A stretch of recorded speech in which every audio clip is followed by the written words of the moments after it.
بسم اللہ الرحمن الرحیم۔ السلام علیکم۔ Welcome to Imanat voice. قرآن پاک کی سب سے بڑی خوبصورتی یہ ہے کہ یہ آپ سے بات کرتا ہے، اور وہ بات کرتا ہے جو آپ کی زندگی میں چل رہی ہوتی ہے۔ یہ آپ کے حالات کی بات کرتا ہے، آپ کی موجودہ زندگی کی بات کرتا ہے۔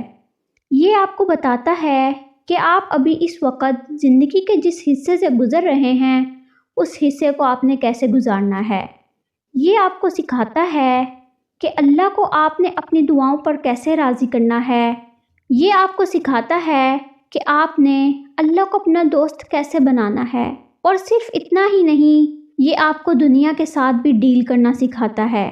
یہ آپ کو انسانوں کے ساتھ رہنا سکھاتا ہے، اور انسانوں کے ساتھ اپنی حدیں کیسے قائم رکھنی ہیں یہ بھی سکھاتا ہے، اور اپنی عزت نفس کا خیال کیسے رکھنا ہے۔ یہ تمام باتیں آپ قرآن پاک سکھاتا ہے، اور آپ یہ تب ہی سیکھ سکتے ہیں جب آپ اس کے لفظوں کے معنی پر غور و فکر کرتے ہیں، جب آپ اسے سمجھ کر پڑھتے ہیں، جب آپ اسے سچے دل سے قبول کرتے ہیں۔ قرآن پاک کو صرف ثواب کی حد تک پڑھنے کے لیے آسمان سے نہیں اتارا گیا، قرآن کو سمجھنے کے لیے اتارا گیا ہے۔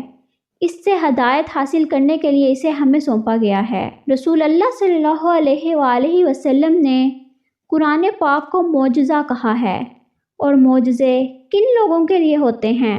ان لوگوں کے لیے جو عقل رکھتے ہیں اور جو ایمان لاتے ہیں۔ اور عقل رکھنے والے اور ایمان لانے والے کبھی بھی قرآن پاک کو بس ثواب کی حد تک پڑھنے کے لیے محدود نہیں کرتے، بلکہ وہ تو اس پر غور و فکر کرتے ہیں اور اس پر عمل کرتے ہیں۔ پھر ہی تو ان پر حکمتوں کی حقیقتیں کھلنا شروع ہوتی ہیں، پھر ہی تو انہیں اپنی زندگی کا مقصد پتہ چلتا ہے، پھر ہی تو ان کی زندگیاں بدلتی ہیں۔ اس لیے اگر آپ بھی قرآن پاک کے معجزوں کو دیکھنا چاہتے ہیں تو آپ کو چاہیے کہ آپ اس کو پڑھنے کے ساتھ ساتھ اس پر عمل کریں اور اس سے ہدایت حاصل کریں۔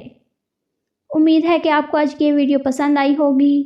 چینل کو سبسکرائب، لائک اور کمنٹ کرنا نہ بھولیے۔ اللہ حافظ۔